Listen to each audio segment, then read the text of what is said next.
நமக்கு வேண்டியப்பட்ட ஒருத்தர் அவர் ஒரு கோழி பண்ணை வச்சுருந்தார். அந்த பண்ணையில் பாதி கோழி திடீர்னு செத்து போச்சு. உடனே ஒரு கால்நடை மருத்துவர்கிட்ட போக வேண்டியது தானே. அங்கே போகல. உள்ளூரில் மந்திரம் பண்ணிகிட்டு இருந்த ஒரு சாமியார்கிட்ட போனார். அவர் காலில் விழுந்தார். சாமி, என் பண்ணையில் பாதி கோழி செத்து போட்டுதுன்னார். சாமியார் யோசனை பண்ணார். சரி, பண்ணையில் வாசப்படி கிழக்கு பக்கமாக வச்சுருக்கியா மேற்கு பக்கமாக வச்சுருக்கியான்னு கேட்டார்.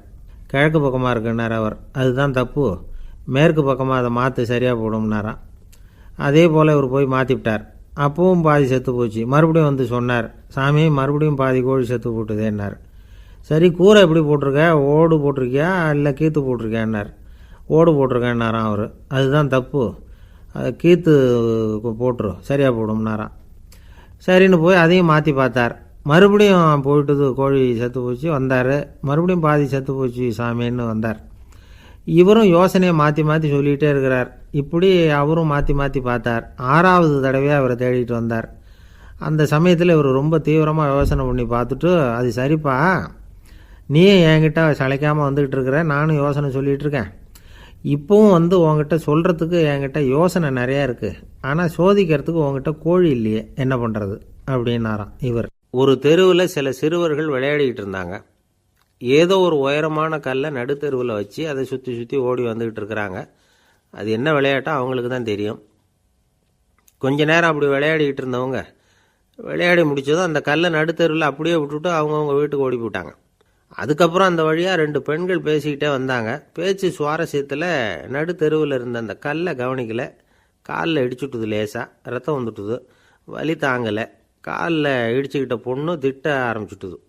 வர வர ஊர் உலகம் ரொம்ப கெட்டு போச்சு, யாருக்கும் பொறுப்பே கிடையாது பாரு, இப்படி நடுத்தருவில் பொறுப்பு இல்லாமல் இப்படி கல்லை போட்டு வச்சுருக்குறாங்களே, இது நியாயமா அப்படின்னு சொல்லி இந்த சமூகத்தை கடுமையாக விமர்சனம் பண்ணிக்கிட்டு அவங்க போயிட்டாங்க. கொஞ்ச நேரம் கழித்து ஒரு வாலிபன் அந்த வழியாக வந்தான். அந்த கல்லை பார்த்தான், நின்னான். ஒரு நிமிஷம் யோசனை பண்ணான். என்ன பண்ணலாம்னு பார்த்தான். தன்னுடைய வீரத்தையும் பலத்தையும் காட்டணும்னு நினச்சான். பின்னாடி போனான். அப்புறம் வேகமாக ஓடி வந்து ஒரு சின்ன ஹை ஜம்ப் அப்படியே துள்ளி குதிச்சான். துள்ளி குதித்து தாண்டி அந்த பக்கமாக போய் விழுந்தான். அப்படியே விசில் அடிச்சுக்கிட்டு அவன் பாட்டுக்கு நடந்து போகிறான். அடுத்தபடியாக ஒரு காதல் ஜோடி அந்த வழியாக வந்தது. நடுத்தெருவில் கல் கண்ணில் பட்டது. அவங்க 2 பேரும் ரொம்ப நெருக்கமாக சேர்ந்து வந்துக்கிட்டு இருக்கிறாங்க. நடுவில் கல் இருக்கிறதுனால கொஞ்ச நேரம் 2 பேரும் விலகி மறுபடியும் இந்த பக்கம் வந்து சேர்ந்து போகணும். கொஞ்ச நேரம் நாம் பிரிய வேண்டி இருக்குதே அப்படின்னு வருத்தத்தோடு முணுமுணுத்துக்கிட்டே இந்த பக்கம் வந்தாங்க. அதுக்கப்புறம் வழக்கம் போல் சேர்ந்து அவங்க பாட்டுக்கு எதிர்காலத்தை பற்றி கற்பனை பண்ணிக்கிட்டே போயிட்டாங்க. கடைசியாக அந்த வழியாக பார்வை இல்லாத ஒருத்தர் வந்துக்கிட்டு இருக்கார். அவர் கையில் வழக்கமாக வச்சிருக்கிற அந்த ஊன்றுகோல், கையில் இருக்கிற அந்த ஊன்றுகோலால் தனக்கு முன்னாடி அப்படியும் இப்படியும் அப்படியே தட்டிக்கிட்டு பார்த்துக்கிட்டே அவர் மெதுவாக நடந்து வந்துக்கிட்டு இருக்கிறார். வழியில் இருக்கிற அந்த கல் தட்டுப்பட்டுது. உடனே நடுத்தெருவில் ஒரு கல் இருக்குங்கிறத அவர் புரிஞ்சுக்கிட்டார். உடனே குனிஞ்சார். அந்த கல்லை தடவி பார்த்து எடுத்தார். தெரு ஓரமாக கொண்டுட்டு போய் போட்டார். அதுக்கப்புறம் அவர் பாட்டுக்கு அவர் வழியில் நடந்து போனார். இப்போது இதில் பல பேர் வந்தாங்க போனாங்க. இவங்களில் பார்வை உள்ளவங்க யார், பார்வை இல்லாதவங்க யார்? இப்படி ஒரு கேள்வி கேட்டால் என்ன பதில் சொல்ல முடியும்? கொஞ்சம் யோசித்து பார்த்தா இன்றைக்கி பல பேர் இப்படி தான் இருந்துகிட்டு இருக்கிறோம். ஒரு ஆள் பார்க்குறதுக்கு பெரிய மனுஷன் மாதிரி இருக்கார். ஒரு தெரு வழியாக நடந்து வந்துக்கிட்டு இருந்தார். இருட்டு நேரம். வழியில் ஒரு பெரிய கல் கிடந்தது, கருங்கல். பார்த்தார். கொஞ்ச நேரம் யோசித்தார். போய் தூக்கி பார்த்தா ரொம்ப கனமாக இருந்தது. இன்னொரு ஆள் சேர்ந்தாதான் தூக்க முடியும். இவர் உடனே ரோட்டு ஓரமாக போய் ஒரு மரத்தடியில் உட்காந்துக்கிட்டார். 2 பக்கமும் பார்த்துக்கிட்டே இருக்கார், யாராவது வர்றாங்களான்னு. கொஞ்ச நேரத்தில் ஒருத்தர் வந்தார். இவருக்கு தெரிஞ்சவர். என்னங்க இந்த நேரத்தில் இங்கே உட்காந்துருக்குறீங்கன்னு கேட்டார் அவர். அதோ அந்த கருங்கல் அப்படின்னு சுட்டி காட்டினார். ஓ, அதை தூக்கி ஓரமாக போடணுமா? வாங்க 2 பேரும் தூக்கலான்னார் வந்தவர். நான் அதுக்காக உட்காந்துருக்கலேன்னார் இவர். பின்ன வேற எதுக்காகன்னார் அவர். ஒரு மனுஷன் கருங்கல்லில் காலை இடிச்சுக்கிட்டான்னா எப்படி துள்ளுவான்னு பார்க்கணுங்கிறது எனக்கு ரொம்ப நாளாக ஒரு ஆசை. அதுக்காக தான் உட்காந்துருக்கிறேன் அப்படின்னாராம். என்னுடைய நண்பர் ஒருத்தர் ஆழ்ந்த சிந்தனையில் இருந்தார். என்ன யோசனை பண்ணுறீங்கன்னு கேட்டேன்.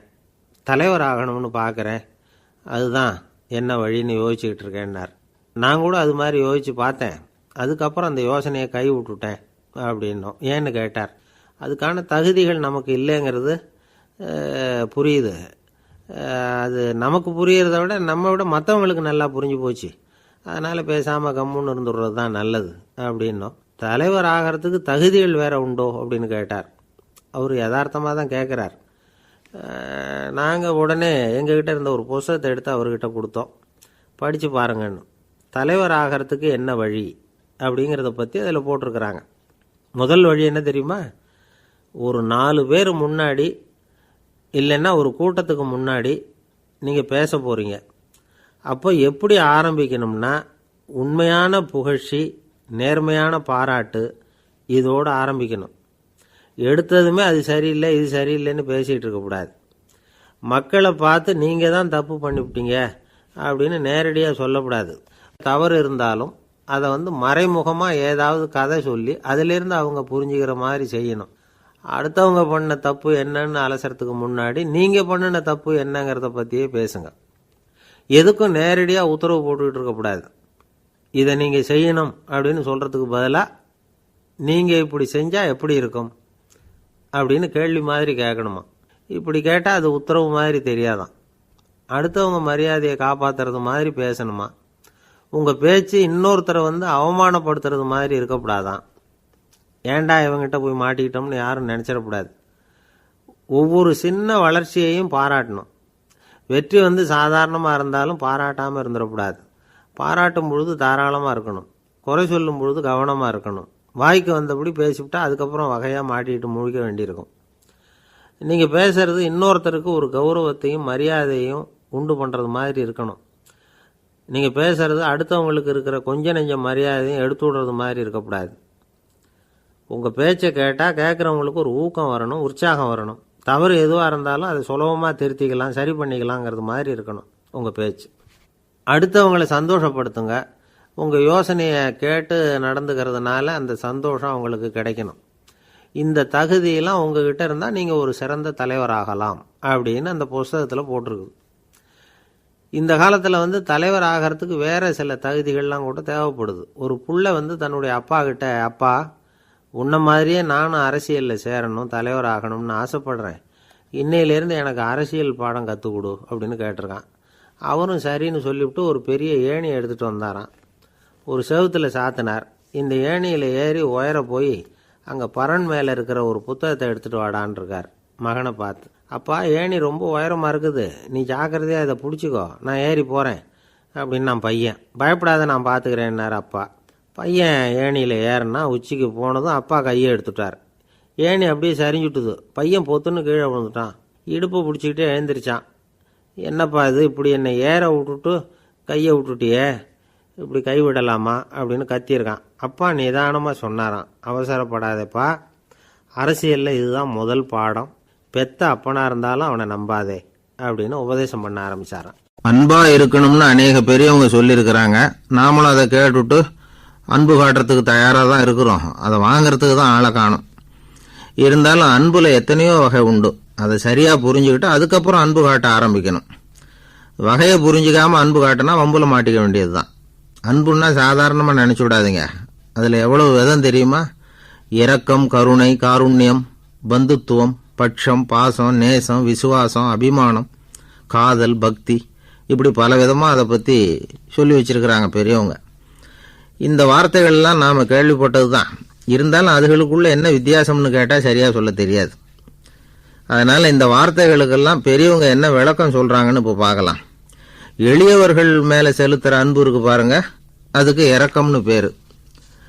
அறிவு பலம், சரீர பலம், இது ரெண்டும் இல்லாதவங்க மேலே, அதாவது வலிமையற்றவர்கள் மேலே செலுத்துகிற அன்பு இருக்கு பாருங்க, அதுதான் கருணை. எறும்புலேருந்து யானை வரைக்கும் சகல ஜீவராசிகள் மேலேயும் காட்டுற அன்புக்கு காருண்யம்னு பேர், ஜீவகாருண்யம். சிவி சக்கரவர்த்தி காட்டின அன்பு இந்த ரகம். உறவினர்கள், சொந்தக்காரங்க, அவங்க வசதியாக இருந்தாலும் வறுமையில் இருந்தாலும் வித்தியாசம் இல்லாமல் காட்டுற அன்பு இருக்கு பாருங்க, அதுக்கு பேர் பந்துத்துவம். ஒரு எஜமானன் வேலையாள்கிட்ட காட்டுற அன்பு இருக்கு பாருங்க, அதுக்கு பேர் தான் பட்சம். அவனும் தன்னை மாதிரி மனுஷன்தாங்கிற நினைப்பு வேணும். ஒரு தாய் தன்னுடைய குழந்தை மேலே, ஒரு குழந்தை தன்னுடைய தாய் மேலே செலுத்துகிற அன்புக்கு பாசம்னு பேர். ஈருடல் ஓர் உயிர்னு நினைக்கிறது இது. ராமரும் கௌசலையும் இதுக்கு உதாரணம். தம்மை ஒத்த நண்பர்கள் கிட்ட செலுத்துகிற அன்புக்கு நேசம்னு பேர். வயசு, செல்வம், அந்தஸ்து, இந்த வித்தியாசமெல்லாம் பார்க்காம அவங்க சுக துக்கத்தில் சமபங்கு எடுத்துக்கிறது இது. கிருஷ்ணன் குசேலர்கிட்ட காட்டினது இந்த ரகம். வேலை செய்கிறவன் முதலாளிகிட்ட காட்டுற அன்புக்கு விசுவாசம்னு பேரு. தேசத்து மேலேயும் தாய்மொழி பேர்லையும் செலுத்துற அன்புக்கு அபிமானம்னு பேரு. தேசாபிமானம்னு சொல்றமே இதுதான். ஒரு கணவன் மனைவி பேர்ல காட்டுற அன்புக்கு காதல்னு பேரு. கடவுள் பேர்ல செலுத்துற அன்புக்கு பக்தின்னு பேரு. இப்படி அன்புல பல ரகம் இருக்கிறப்போ அதுல உள்ள வித்தியாசம் தெரியாம இடம் மாத்தி அன்பு காட்டினா இடைஞ்சல் தான். சரி, இந்த அன்பை பத்தி விஞ்ஞானம் என்ன சொல்லுது தெரியுமா? இதயத்தை பாதுகாக்கிறதுக்கு முக்கியமா தேவைப்படுற ஒண்ணு இந்த அன்புதான்னு சொல்லுது. நெதர்லாந்து விஞ்ஞானிகள் இதை ஆராய்ச்சி பண்ணியே கண்டுபிடிச்சிருக்கிறாங்க. கொஞ்சம் முயல் குட்டிகளை 2 பிரிவா பிரிச்சாங்க. 2 குரூப்புக்கும் கொழுப்பு அதிகமா உள்ள ஆகாரத்தையே கொடுத்துட்டு வந்தாங்க.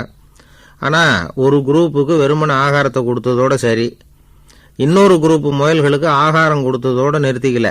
அதுக்கு முன்னாடி கூண்டுகளை திறந்து விட்டு முயல்களை கொஞ்ச நேரம் எடுத்து கொஞ்சி விட்டு அதுக்கப்புறமா ஆகாரம் கொடுத்தாராம் ஆராய்ச்சியாளர். இந்த குரூப்புக்கு இதய பாதிப்பு 60% குறைச்சலா இருந்துதான். சில நோயாளிகளுக்கு ஹார்ட் அட்டாக் வந்தாலும் அதை தாங்கிக்கிட்டு குணமாகிற சக்தி அதிகமா இருக்குது. இது எப்படின்னு ஆராய்ச்சி பண்ணி பார்த்துருக்கிறாங்க.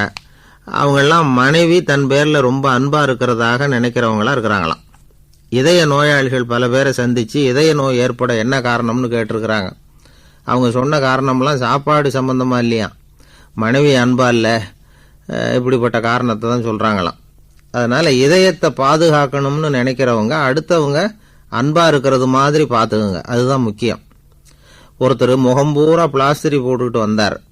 ரொம்ப கோபமா, என்னங்க ஆச்சுன்னு விசாரிச்சேன். எல்லாம் உங்களால தான் சார்னார். விவரமா சொல்லுங்களேன். என்ன உங்க தகவலை கேட்டுட்டு ஒரு பூனைக்குட்டியை கையில் எடுத்தேன், அன்பா அதை தடவி கொடுக்கறதுக்காக. ஆனா அது முந்திக்கிட்டது, அது என் முகத்தை தடவி கொடுத்துட்டுது, முகம் பூரா நகை கீறல், அதுதான் இப்படி அப்படின்னார். அன்புல அறிவு சேராததுனால வந்த கோளாறு இது. அவர் ஒரு பெரிய குடும்பத்தில் பிறந்தவர். இருக்கிற சொத்துக்கள் எல்லாத்தையும் வாரி வழங்கிவிட்டு காட்டுக்கு புறப்பட்டார் தவம் செய்யறதுக்காக. இருந்தது பூராவும் கொடுத்துட்டார். இனிமே எதுவுமே இல்லை கொடுக்கறதுக்கு. அப்போ கடைசியா ஒருத்தன் வந்து கையை நீட்டினான். ஐயா ஏதாவது கொடுங்கன்னா. அவர் பார்த்தார். கட்டியிருக்கிற வேட்டியை தவிர வேற எதுவுமே இல்லை. 8 முழம் பட்டு வேட்டி ஜரிகை கரையோடு இருக்குது. கடைசியா அதை தான் எடுத்து கட்டிக்கிட்டு அவர் புறப்பட்டுக்கிட்டு இருக்கிறார். அவர் பார்த்தார், எதிரில் அவன் பரிதாபமாக நின்றுட்டு இருக்கிறான். அந்த 8 முழ வேட்டியை 2ஆ கிழிச்சார். 4 முழத்தை அவங்ககிட்ட கொடுத்துட்டு மீதி 4 முழத்தை தன்னுடைய இடுப்புல கட்டிக்கிட்டு அவர் காட்டுக்கு போயிட்டார். இவன் என்ன பண்ணான் தெரியுமா? கையில் கிடைச்ச 4 முழத்தை எடுத்துக்கிட்டு கடை வீதிக்கு போனான். பழைய பட்டு வேட்டி ஜருகை இதெல்லாம் விலைக்கு வாங்குற வணிகர் ஒருத்தர் இருந்தார். அவர்கிட்ட போனான். இதை விலைக்கு எடுத்துக்கிறீங்களான்னு கேட்டான். அவர் வாங்கி பார்த்தார். ஆஹா, ரொம்ப அருமையான வேட்டி, விலை ஒசந்த ஜருகை, இது ஏது உனக்குன்னு கேட்டார். அவன் நடந்ததை சொன்னான். அப்படின்னா ஒன்று செய்ய, இந்த வேட்டியோட இன்னொரு பாதியையும் மெதுவாக வாங்கிட்டு வந்துரு, உனக்கு நிறைய பணம் தரேன் அப்படின்னார் அந்த வணிகர். இவன் கொஞ்சம் யோசனை பண்ணி பார்த்தான். கொஞ்சம் இருங்க, அதை வந்துவிடுறேன் அப்படின்னு சொல்லிவிட்டு நேராக காட்டுக்கு போனான். அவர் எங்கே இருக்காருன்னு தேடி கண்டுபிடிச்சான். அவர் ஒரு இடத்துல தவக்கோலத்தில் இருக்கிறார். கட்டியிருந்த இடைவேட்டியும் அவரை அறியாமலே நழுவி கீழே விழுந்து கிடக்குது. இவனுக்கு ரொம்ப வசதியாக போச்சு. அவரை கேட்க வேண்டிய அவசியமே இல்லை. மெதுவாக சத்தம் போடாமல் அடிமேல அடி வச்சு நெருங்கினான். அவர் கண்ணை மூடிக்கிட்டு அவர் பாட்டு நின்றுக்கிட்டு இருக்கார். இவன் மெதுவாக போய் கீழே கிடந்த அந்த துணியை எடுத்துக்கிட்டு சத்தம் போடாமல் திரும்பி நடந்தான். அப்படி கொஞ்சம் தூரம் நடந்திருப்பான். அப்படி ஓட ஆரம்பிக்கிற சமயத்தில் அவன் காலில் கீழே கிடந்த முள்ளு ஒன்று நறுக்குன்னு தச்சு விட்டுது. வலி தாங்க முடியாமல் அம்மான்னு கத்திவிட்டான். இந்த சத்தத்தினால கண்ணை மூடி நின்றுக்கிட்டு இருந்த அவர் தவம் கலைஞ்சிது. மெதுவாக கண்ணை திறந்து பார்க்கறார். தன் இடையில இருந்த வேட்டி அவன் கையில் இருக்கு. இப்போ அவர் நினைக்கிறாராம், இந்த வேட்டி மேலே நான் வச்ச ஆசை அல்லவா அவனை வந்து திருடன் ஆக்கிவிட்டுது அப்படின்னு நினைச்சாராம். இது எப்பேற்பட்ட மனநிலைங்கிறத கொஞ்சம் யோசிச்சு பாருங்க. தான் ஒரு பொருள் மேலே வைத்த பற்று இன்னொரு மனிதன் திருடனா ஆகிறதுக்கு காரணமாயிட்டுதே அப்படின்னு நினைக்கிறார். அப்படி நினைச்ச அவர் யார் தெரியுமா? அவர் தான் மகாவீரர். இழந்துட்டேங்கிறியே, நீ என்னத்தை கொண்டு வந்த இங்கே இழக்கிறதுக்கு? நீ என்னத்தை உண்டாக்குன இது அழிஞ்சுட்டுதுன்னு சொல்றதுக்கு? இது அவருடைய சிந்தனை. இன்னைக்கு நம்ம சிந்தனையெல்லாம் வேற மாதிரி இருக்குது. ஒருத்தன் நடுத்தெருவில் உட்காந்து அழுதுகிட்டு இருந்தான். அந்த வழியா வந்தவர் கேட்டார், ஏன்ப்பா அழற அப்படின்னு கேட்டார். 5 ரூபா சார், இந்த இடத்துல விழுந்துட்டுது, ரொம்ப நேரமாக தேடுறேன், கிடைக்காது போல இருக்கு அப்படின்னா. எப்போ தொலைஞ்சுது அப்படின்னு கேட்டார். அது எனக்கு தெரியாது சார், பணத்தை தொலைச்சவன் தேடி பார்த்துட்டு போயிட்டான், நான் அவனுக்கு பின்னாடி தேட வந்தவன் அப்படின்னு சொல்லிவிட்டு மறுபடியும் தேட ஆரம்பிச்சானான். அமெரிக்க ஜனாதிபதி ஆப்ரஹாம் லிங்கன் ஒரு நாள் தன்னோட கோச்சு வண்டியில் தலைநகரான வாஷிங்டனுக்கு போயிட்டுருக்கிறார். கோச்சு வண்டி ஒரு சாலையில் போயிட்டுருக்கு. அந்த சாலைக்கு ஒரு பக்கத்தில் பயங்கரமான சதுப்பு நிலம். சதுப்பு நிலம்னா அது புதைகுழி, புதை மணல்ங்கிறோம்ல, அது மாதிரி. அந்த சதுப்பு நிலத்தில் யாராவது மாட்டிக்கிட்டா அவ்வளவுதான், ஆளை கொஞ்சம் கொஞ்சமாக உள்ளே அமுக்கிவிடும், தப்பிச்சு கரையேறது கஷ்டம். அப்படிப்பட்ட நிலம் அது. ஆப்ரஹாம் லிங்கன் ஏதோ ஒரு முக்கியமான அரசாங்க வேலையாக போயிட்டு திரும்பி வந்துக்கிட்டு இருக்கிறார். அதனால் அந்த சமயத்தில் அவர் விலை உசந்த ஆடைகளை அணிஞ்சிருக்கிறார். அப்படி அவர் அந்த கோச்சு வண்டியில் வந்துக்கிட்டு இருக்கிறாரு. அந்த சமயத்தில் ஒரு காட்சி அவர் கண்ணில் பட்டுட்டுது. என்ன தெரியுமா? ரோட்டுக்கு பக்கத்தில் இருந்த சதுப்பு நிலத்தில் ஒரு இளம் பன்றி குட்டி சிக்கிக்கிட்டு தவிச்சிக்கிட்டு இருக்குது. பரிதாபமாக கத்திக்கிட்டு இருக்குது. அதை பார்த்தார் லிங்கன். அவருக்கு என்ன மாதிரி ஆயிட்டுது. உடனே வண்டியை நிறுத்த சொன்னார். கீழே இறங்கினார். தன்னோட விலை உசந்த ஆடைகளை பற்றி லட்சியம் பண்ணவே இல்லை. தனக்கே ஆபத்து வரலாம்ங்கிறத பற்றியும் கவலைப்படலை. தான் ஒரு குடியரசுத் தலைவருங்கிறத பற்றியும் அவர் நினச்சி பார்க்கல. நேராக அந்த சதுப்பு நிலம் பக்கமாக போனார். அந்த சேத்துல இறங்கி பன்றிக்குட்டியை காப்பாற்றி கரைக்கு கொண்டுட்டு வந்து சேர்த்துட்டார். அதுக்கப்புறம் நிம்மதியாக கோச்சு வண்டியில் ஏறி வெள்ள மாளிகைக்கு வந்து சேர்ந்தார். ட்ரெஸ்ஸு உடம்பு பூரா சேறு சகதி. பார்க்குறவங்களுக்கெல்லாம் ஆச்சரியமாக போச்சு. அவங்களுக்கு ஒன்றும் புரியல. இவர் நேராக ட்ரெஸ்ஸு மாற்றிக்கிறதுக்காக போனார். கோச்சு வண்டி ஓட்டிகிட்டு வந்தவங்கிட்ட போய் எல்லோரும் கேட்டாங்க என்ன ஆச்சு அப்படின்னு. அவர் வர்ற வழியில் நடந்த விவரத்தை சொன்னார். ஆப்ரஹாம் லிங்கனுடைய இந்த இறக்க குணத்தை எல்லாரும் பாராட்டினாங்களாம், புகழ்ந்தாங்களாம். ஆனால் இதுக்கு லிங்கன் என்ன பதில் சொன்னார் தெரியுமா? தயவு பண்ணி இந்த புகழ்ச்சியான பேச்சையெல்லாம் ஒதுக்குங்க, அதெல்லாம் வேணாம். அந்த சின்ன பிராணி சகதியில் மாட்டிக்கிட்டு துடிச்சிக்கிட்டு இருந்தது, அதை பார்த்தேன். உடனே என்னுடைய இதயத்தில் ஒரு முள் தைச்சது மாதிரி ஒரு உணர்வு. அந்த முள்ளை பிடுங்கி எறிஞ்சேன், அவ்வளவுதான். உண்மையில் அந்த பிராணிக்கு நான் உதவினேங்கிறத விட எனக்கு ஏற்பட்ட இன்னலை போக்கிட்டேன் அப்படிங்கிறது தான் உண்மை. அதுதான் பொருத்தம். அப்படி இருக்கிறப்போ இதில் புகழறதுக்கு என்ன இருக்குது அப்படின்னாரு ஆப்ரஹாம் லிங்கன். எவ்வளவு யதார்த்தமான வார்த்தைகள் பாருங்கள். இந்த காலத்தில் நம்மளையும் பல பேர் அப்படி உண்டு. நீச்சல் தெரியாத ஒரு ஆள் தண்ணியில் இறங்கிட்டான். தண்ணி ஆழம்ங்கிறது அப்புறமா தான் தெரிஞ்சுது. தத்தளிக்க ஆரம்பிச்சுட்டான். வாழ்னு கத்துறான். கரையில் நின்றுட்டு இருந்த ஒருத்தர் இதை பார்த்தார். உடனே அவருக்கு இதயத்தில் முள்ளு தைச்சது மாதிரி ஒரு உணர்வு. உடனே குபீர்னு தண்ணியில் பாய்ஞ்சார். அவரை காப்பாற்றி கரைக்கு கொண்டுட்டு வந்து சேர்த்தார். இதை பார்த்துக்கிட்டு இருந்த இன்னொருத்தர் காப்பாற்றின அந்த ஆளை பாராட்டி புகழ்ந்தார். என்ன புகழாதீங்க சார் அப்படின்னார் அவர். ஏன்னு கேட்டார் இவர். நான் அந்த ஆளை ஏன் காப்பாற்றினேன் தெரியுமா? அவன் நேற்றுக்கு என்கிட்ட 300 ரூபா கடன் வாங்கியிருக்கிறான். இவன் தண்ணியில் போட்டான்னா நான் கொடுத்த கடனும் தண்ணியில் போடும். அதனால தான் விழுந்து காப்பாற்றினேன் அப்படின்னா அந்த ஆள். ஒருத்தர் ரொம்ப அவசரமாக போயிட்டு இருந்தார். எங்கே சார் போகிறீங்கன்னு கேட்டோம். எனக்கு வேண்டியப்பட்ட ஒருத்தருக்கு குழந்தை பிறந்திருக்கிறதாக செய்தி வந்திருக்கு, அதுதான் ஆஸ்பத்திரிக்கு போயிட்டுருக்கேன், பார்த்துட்டு வரலாம்னு அப்படின்னார். அப்படின்னா கொஞ்சம் இப்படி உட்காருங்க அப்படின்னோம். சில விவரமெல்லாம் சொல்கிறேன் கேட்டுக்கிட்டு போங்க அப்படின்னோம். உட்காந்தார். அப்புறம் சொல்ல ஆரம்பித்தோம். புதுசாக பிறந்திருக்கிற ஒரு குழந்தைய பார்க்க போகிறதுன்னா அது சாதாரண விஷயம் இல்லை. அதில் ரொம்பவும் கவனமாக நடந்துக்கணும். புது குழந்தைக்கு நோய் சுலபமாக தொற்றும். முக்கியமாக காற்று மூலமாக பரவுகிற நோய்கள் சுலபமாக வந்துடும். அதனால் நமக்கு உடம்பு சரியில்லைன்னா குழந்தைய விட்டு கொஞ்சம் தள்ளியே இருக்கிறது தான் நல்லது. பெரியவங்களை பொறுத்த வரைக்கும் சாதாரணமாக உள்ள ஒரு கிருமி கூட குழந்தைய பொறுத்த வரைக்கும் ரொம்ப மோசமான ஒரு கிருமியாக இருக்கும். சில வெளிநாடுகளில் எப்படி தெரியுமா? பிறந்த குழந்தை தூங்கிக்கிட்டு இருக்கிற ஒரு ரூமுக்கு போகணும்னா போகிறவங்க முகமூடி போட்டுக்கணும், காலணிகளை மாற்றிக்கணும், அவ்வளவு சுத்தமாக உள்ளே போய் பார்த்துட்டு வரணும். பொதுவாக சில ஆஸ்பத்திரிகளில் பார்த்தீங்கன்னா பார்வையாளர்கள் நேரத்தில் விசிட்டிங் ஹவர்ஸ் தாயை விட்டு குழந்தைய தனியாக பிரித்து வச்சுருவாங்க. எதுக்குன்னு நினைக்கிறீங்க? அந்த நேரம் பல பேர் வருவாங்க போவாங்க. அவங்க கை கால் சுத்தமாக இருக்காது. சுத்தமில்லாத கைகள் மூலமாக கிருமிகள் பரவும். சுத்தமில்லாத கைன்னா மண்ணு தூசி படிஞ்சிருக்கிற கை மட்டும் தான் அர்த்தம் இல்லை. சாலையில் கையை வீசிக்கிட்டு நடந்து வர்றீங்க, குழந்தைய பொறுத்த வரைக்கும் அது கூட சுத்தமில்லாத கை தான். தாயை தவிர மற்றவங்க குழந்தைய தூக்காமல் பார்த்துக்கிறது நல்லது. தாய் கூட அளவோடு கொஞ்சிறதோடு நிறுத்திக்கணும். புதுசாக ஒரு குழந்தைய பெற்றிருக்கிற பொண்ணுக்கிட்ட மற்ற தாய்மார்கள் ஏதாவது சொல்லிக்கிட்டே இருப்பாங்க. குழந்தைய அப்படி வளர்க்கணும் இப்படி வளர்க்கணும் அப்படின்னு ஏதாவது அட்வைஸ் பண்ணிக்கிட்டே இருப்பாங்க. இப்படி ஓவராக அறிவுரை பண்ணுறது அந்த பொண்ணை வந்து குழப்பி விட்டுரும். அதனால் அப்படிலாம் பண்ணக்கூடாது. அந்த பெண்ணே ஏதாவது கேட்டால் கூட டாக்டர் சொல்ல வேண்டிய விவரங்களையெல்லாம் நாமே சொல்லிகிட்டு இருக்கக்கூடாது. புதுசாக பிறந்திருக்கிற குழந்தைய மட்டும்தான் இப்படி பார்க்கணும்னு இல்லை. ஒரு நோயாளி குழந்தைய பார்க்க போகிறதுனா கூட ரொம்ப எச்சரிக்கையாக தான் நடந்துக்கணும்.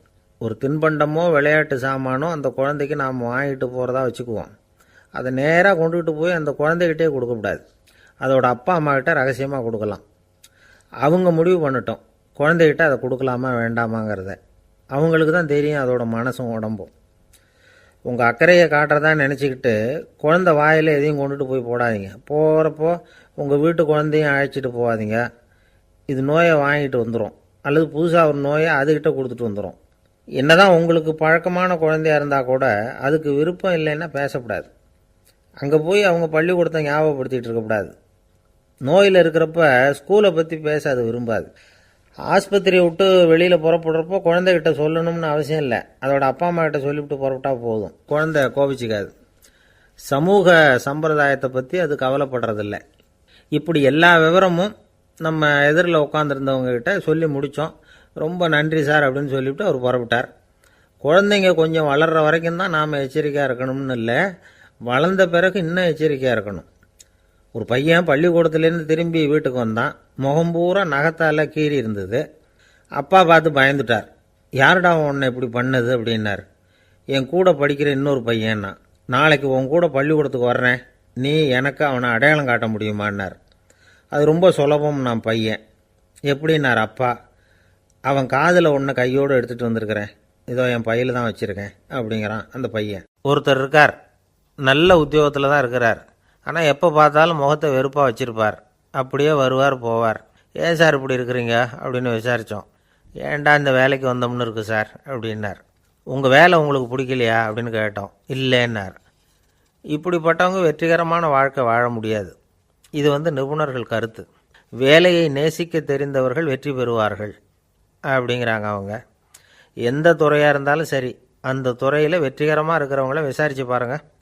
எனக்கு என்னுடைய வேலை ரொம்ப பிடிக்கும் அப்படின்னு சொல்கிறவங்களாக தான் இருப்பாங்க.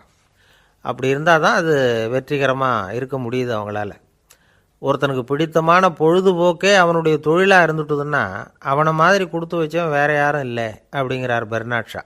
ஒரு தடவை மன்னர் ஹுமாயூன் உயிரை தண்ணீர் மொண்டு ஊற்றுகிற தொழிலாளி ஒருத்தர் காப்பாற்றினாராம் அந்த ஹுமாயூன் உயிரை.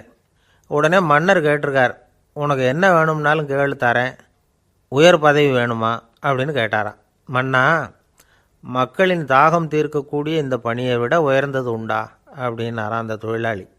அவரால் அவருடைய வேலையை நேசிக்க முடிஞ்சுது, அதனால் மகிழ்ச்சியாக இருக்க முடிஞ்சுது. நாமெல்லாம் அப்படி இல்லை. வேலை கிடைக்கிற வரைக்கும் கிடைச்சா போதும் அப்படின்னு இருக்கோம். கிடைச்சதுக்கப்புறம் ஏன்டா அந்த வேலைக்கு வந்தோம்னு ரொம்பவும் அழுத்துக்குவோம். சரி, நாம் இருக்கிற இடத்துல நாம் வெற்றிகரமாக இருக்க வழி உண்டா அப்படின்னா உண்டுன்னு சொல்கிறாங்க. அதாவது மன இயல் நிபுணர்கள் இருக்கிறாங்க இல்லையா, அவங்க அதுக்கு முக்கியமாக 6 வழிகள் சொல்கிறாங்க. நீங்கள் ஒரு அலுவலகத்தில் வேலை பார்க்குறவரா அப்படின்னா இதை கேளுங்க.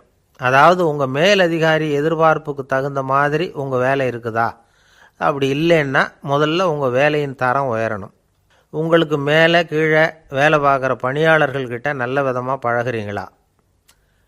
அந்த உறவு முறையில் ஏதாவது குறை இருந்தால் அதை கண்டுபிடிச்சி சரி பண்ணுங்க. நம்பிக்கைக்கு உரியவர் அப்படின்னு நீங்கள் பேர் எடுக்கணும். நீங்கள் எடுக்கிற முடிவு நல்ல முடிவாக தான் இருக்கும் அப்படின்னு அடுத்தவங்க சொல்லணும். உங்கள் தோற்றத்துக்கு முக்கியத்துவம் கொடுங்க. இது மனம் உடல் ரெண்டும் சம்மந்தப்பட்டது. அதனால் மனசையும் ஆரோக்கியமாக வச்சுருக்கணும், உடம்பையும் ஆரோக்கியமாக வச்சுருக்கணும். உங்களுடைய நிர்வாகம் செயல்படுற விதத்தை நல்லா புரிஞ்சு வச்சுக்கணும். உங்களுடைய நிர்வாகம் இப்போ ஒரு காரியம் செய்யுதுன்னு வச்சுங்க, ஏன் அப்படி செய்யுது, எதுக்காக அப்படி செய்யுது, அதனுடைய குறிக்கோள் என்ன, அது நீடிக்கிறதுக்கு காரணம் என்ன, இதையெல்லாம் தெரிஞ்சுக்கணும். சிரிப்புக்கு வஞ்சகம் பண்ணக்கூடாது, நல்லா சிரிக்கணும், அப்போ தான் அது திரும்ப கிடைக்கும். கடந்த கால தோல்வியை பற்றி கவலைப்படக்கூடாது. முதலாளி விருப்பம் தெரிஞ்சு நடந்துக்கிறது நல்லது தான். அதுக்காக காக்கா பிடிக்கணுங்கிற அவசியம் இல்லை. உங்களுக்கு ஒரு பொறுப்பான வேலை கிடைக்குது, உடனே சத்தம் குழப்பம் அப்படின்னு சூழ்நிலையை இறுக்கமாக ஆக்கிடக்கூடாது. எந்த சூழலையும் இயல்பாக கையாளக்கூடியவர் அப்படிங்கிறத காட்டணும். இதெல்லாம் உங்கள் துறையில் நீங்கள் வெற்றி பெற நிபுணர்கள் சொல்கிற யோசனைகள். இவ்வளவு விவரமும் சொல்லிவிட்டு ஒருத்தரை பார்த்து கேட்டோம், இப்போ சொல்லுங்கள், நீங்கள் செய்கிற வேலை உங்களுக்கு பிடிச்சிருக்குதா அப்படின்னோம். ரொம்ப ரொம்ப பிடிச்சிருக்குது அப்படின்னார். சரி, என்ன செஞ்சிகிட்டு இருக்கிறீங்க அப்படின்னு கேட்டோம். சும்மா தான் இருக்கிறேன் அப்படின்னார் அவர். அள்ள அள்ள குறையாதது அட்சய பாத்திரம், அது நமக்கு தெரியும், கேள்விப்பட்டிருக்கிறோம். ஆனால் போட போட நிரம்பாத ஒரு பாத்திரம் உண்டு. அது என்ன தெரியுமா? நம்மளில் பல பேர்கிட்ட அந்த பாத்திரம் உண்டு. அதுதான் பேராசை அப்படிங்கிற பாத்திரம். அதை நிறைவு செய்யவே முடியாது. பேராசையை பற்றி சுஃபி இலக்கியத்தில் ஒரு பிரபலமான கதை உண்டாம். அதை ஒரு பெரியவர் எடுத்து சொல்லியிருக்கிறார். ஒரு மன்னர் நகர்வலம் போயிட்டுருக்கார். ஒரு பிச்சைக்காரன் மன்னர் எதிரில் வரான். பிச்சை போடுங்கோங்கிறான். என்னுடைய அமைதியை கெடுக்காதே போங்கிறார் மன்னர். அவன் சிரிக்கிறான். அரசே, உங்களுடைய அமைதி கெடக்கூடிய நிலையில் இருந்தால் அதுக்கு பேர் அமைதியே கிடையாது அப்படின்னு நானா. எதிரில் நிற்கிறது வெறும் பிச்சைக்காரன் இல்லை, யோகி அப்படிங்கிறத மன்னர் புரிஞ்சுக்கிட்டார். துறவியே, உங்களுக்கு என்ன வேணும்னாலும் கேளுங்க, கொடுக்குறேன்னாராம். அந்த துறவி மறுபடியும் சிரிக்கிறார். அரசே, உங்களால் முடியாததையெல்லாம் கொடுக்க முடியும்னு சத்தியம் செய்யாதீங்க அப்படின்னார். மன்னருக்கு கோபம் வந்துட்டுது. என்ன இவர் இப்படி சொல்கிறாரே அப்படின்னு நினச்சார். நகர்வலத்தை பாதியிலேயே நிறுத்தினார். வாங்க அரண்மனைக்குன்னார். துறவியை அழைச்சிக்கிட்டு அரண்மனைக்கு வந்துட்டார். துறவி தன்கிட்ட இருந்த பிச்சை பாத்திரத்தை நீட்டினார். இது நிறைய எனக்கு பொற்காசுகள் வேணும் அப்படின்னாராம். அவ்வளவு தானா, இது ஒரு பெரிய காரியமா அப்படின்னு கையை தட்டினாராம் மன்னர். ஒரு பெரிய தாம்பாளம் நிறைய பொற்காசுகள் வந்து சேர்ந்தது. அதை அள்ளி போட்டார். போட போட அந்த பிச்சை பாத்திரம் நிரம்பவே இல்லை. பொற்காசுகள் போட போட அவ்வளவையும் உள்ளே வாங்கிக்கிட்டே இருக்குது. அரசாங்க கஜானாவே காலி ஆகிட்டுது. மூட்டை மூட்டையாக பொற்காசுகளை கொட்டி பார்த்துட்டாங்க. அது முழுங்கிக்கிட்டே இருக்குது. கடைசி வரைக்கும் அந்த பிச்சை பாத்திரம் நிரம்பவே இல்லை. அரசர்கிட்ட இருந்த கர்வம் போயிட்டுது. அப்படியே பொத்துன்னு துறவி காலில் விழுந்தார். அப்போ அந்த துறவி சொன்னாராம், மன்னா, இந்த பிச்சை பாத்திரத்தை உங்களால் மட்டும் இல்லை, வேற யாராலையும் நிரப்ப முடியாது. அதுக்கு என்ன காரணம்னா, இது சாதாரண பிச்சை பாத்திரம் இல்லை, பேராசைகளோடு வாழ்ந்து செத்துப்போன ஒரு மனிதனின் மண்டை ஓடுது அப்படின்னாராம். பாருங்கள், இதுதான் அந்த சுஃபி இலக்கிய கதை. செத்த பிறகும் நிறைவு இல்லைன்னா அது எப்பேற்பட்ட பேராசையாக இருக்கும்னு யோசித்து பார்த்துங்க. நம்மளும் ஒருத்தர் கல்யாணம் பண்ணிக்க பொண்ணு பார்த்துக்கிட்டு இருந்தார். அழகு, அறிவு, படிப்பு எதுவும் தேவையில்லை, பணம் மட்டும் இருந்தால் போதும் அப்படின்னு பார்க்குறவங்ககிட்டெல்லாம் சொல்லி வச்சார். ரொம்ப நாளைக்கு அப்புறம் ஒரு பணக்காரர் கிடைச்சார். அவர் சொன்னார், இதை பாருங்கள், எனக்கு 20 வயசில் ஒரு மகள், அவளை நீங்கள் கல்யாணம் பண்ணிக்கிட்டா 2 லட்சம் பணம் கொடுப்பேன். 25 வயசில் ஒரு பொண்ணு, அவளை கல்யாணம் பண்ணிக்கிட்டா 2.5 லட்சம் தருவேன். 30 வயசில் ஒரு பொண்ணு இருக்கா, அவளை கல்யாணம் பண்ணிக்கிட்டா 3 லட்சம் தருவேன். என்ன சொல்கிற அப்படின்னாராம். இவன் கொஞ்ச நேரம் யோசித்து பார்த்துருக்கான். அதுக்கப்புறம் மெதுவாக அவரை நிமிர்ந்து பார்த்து, ஏன் சார், உங்ககிட்ட 50 வயசில் ஏதாவது பொண்ணு இருக்கா அப்படின்னு கேட்டானா. ஒருத்தர் ரொம்ப அவசரமாக வந்தார். சார், மனுஷன் நிம்மதியாக இருக்கிறதுக்கு என்ன வழின்னு கேட்டார். சீக்கிரமாக ஒரு கல்யாணத்தை பண்ணிங்க, எல்லாம் சரியாக போடும் அப்படின்னோம். அவர் ஒரு மாதிரியாக பார்த்தார். ஏற்கனவே எனக்கு கல்யாணம் ஆகிட்டுது சார், அதனால தானே நிம்மதியாக இருக்கிறதுக்கு வழி கேட்குறேன் அப்படின்னார். சரி, இவர் ஒரு மாதிரியான கேஸ் அப்படின்னு நினச்சிக்கிட்டு நம்மக்கிட்ட இருந்த ஒரு சின்ன புத்தகத்தை அவர்கிட்ட தூக்கி கொடுத்தோம். இதை படித்து பாருங்கன்னு. கல்யாணத்துக்கு பிறகும் சந்தோஷமாக இருக்கிறதுக்கு என்ன வழி அப்படிங்கிற கேள்விக்கு அந்த புத்தகத்தில் விளக்கம் இருந்தது. கணவன் மனைவிக்குள்ளே சிக்கல் வராமல் இருக்கிறதுக்கு அதில் சில வழிகளை சொல்லி கொடுத்துருக்குறாங்க. அதெல்லாம் என்னென்ன அப்படிங்கிறத இப்போ பார்க்கலாமா? குடும்பம்னு இருந்தால் கோபம் வரதான் செய்யும். அது வந்துட்டு போட்டும் பரவாயில்ல. ஆனால் அந்த கோபம் ஒரே நேரத்தில் 2 பேருக்கும் வந்துடாமல் பார்த்துக்கணும். ஒரு சமயத்தில் யாராவது ஒருத்தர் தான் கோபப்படணும், அடுத்தவங்க அமைதியாக இருக்கணும். அதுக்கப்புறம் இவர் அமைதியான உடனே அவங்க ஆரம்பிச்சிக்கலாம். கோபமாக ஏதாவது சொன்னால் உடனே கோபமாக பதில் சொல்லக்கூடாது. கொஞ்சம் பொறுத்து கோபம் தீர்ந்த உடனே அந்த பதிலை சொல்லலாம். அப்போ பதில் கோபமாக இருந்தால் கூட அது அவ்வளோ பெருசாக தெரியாது. அற்ப விஷயத்துக்கெல்லாம் காய்ச்சி மூச்சுன்னு கத்திட்டு இருக்கக்கூடாது. உங்கள் 2 பேருக்குள்ளே ஒரு தர்க்கம் ஆரம்பமாயிட்டுதுன்னு வச்சுக்கோங்க. கடுமையாக 2 பேரும் விவாதம் பண்ணுறீங்க.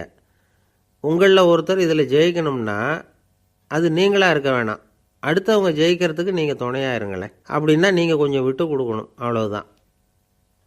ஏதாவது குத்தம் சொல்லணுமா, செஞ்ச தப்பை சுட்டி காட்டணுமா, விமர்சனம் பண்ணணுமா, பண்ணுங்க, வேணான்னு சொல்லலை.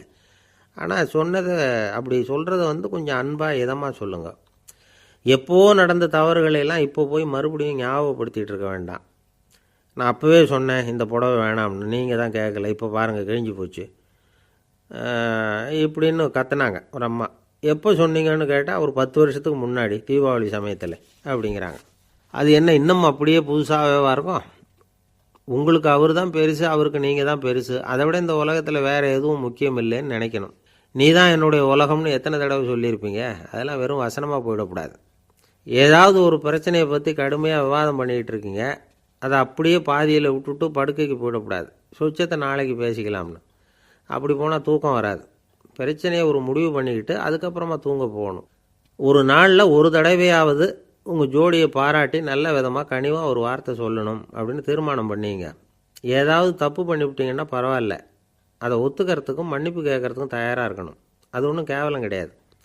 வீட்டுக்குள்ளே தானே கேட்க போகிறீங்க, வெளியில் யாருக்கு தெரிய போதும்? எப்படியோ உங்களுக்குள்ளே ஒரு சமரசம் ஆனால் சரிதான். ஒரு தகராறுன்னு எடுத்துக்கிட்டால் குறைஞ்சபட்சம் அதுக்கு 2 பேர் தேவை. தனியாகவே உட்காந்துக்கிட்டு நான் இப்போ தகராறு பண்ணிகிட்டு இருக்கிறேன் அப்படின்னு யாரும் சொல்ல முடியாது. 2 பேர் தகராறு பண்ணுறாங்கன்னா பொதுவாக அந்த 2 பேரில் யார் அதிகமாக பேசுகிறாங்களோ அவங்க பேரில் தான் தப்பு இருக்கும். அதை மனசில் வச்சுக்கணும். இதெல்லாம் தான் அந்த புத்தகத்தில் போட்டிருக்கிற வழிமுறைகள். இவ்வளவும் சரியாக வரலைன்னா அப்புறமா சொல்லுங்கள், வேறு புத்தகம் ஏதாவது இருக்கான்னு தேடுவோம். ஒரு கணவன் தன்னுடைய மனைவியை அழைச்சிக்கிட்டு ஒரு மனோதத்துவ டாக்டர்கிட்ட வந்தாராம். டாக்டர், எங்களுக்கு கல்யாணம் ஆகி 30 வருஷ காலமாக நாங்கள் ஒரு விஷயத்தில் கூட ஒத்து போனதில்லை அப்படின்னு ஆரம்பித்தார். உடனே அந்த அம்மா குறுக்கிட்டு, அது 30 வருஷம் இல்லை 32 வருஷம் அப்படின்னாங்களாம். சில பேரை இப்படி சொல்கிறது உண்டு. அடுத்தவங்களை அனுசரித்து நடந்துக்க தெரியல, அவன் என்ன சார் மனுஷன் அப்படிம்பாங்க. சக மனிதர்களோடு எப்படி பழகிறது அப்படின்னு தெரியாததுனாலேயே பல பேர் இன்றைக்கி சங்கடப்பட்டுக்கிட்டு இருக்கிறாங்க.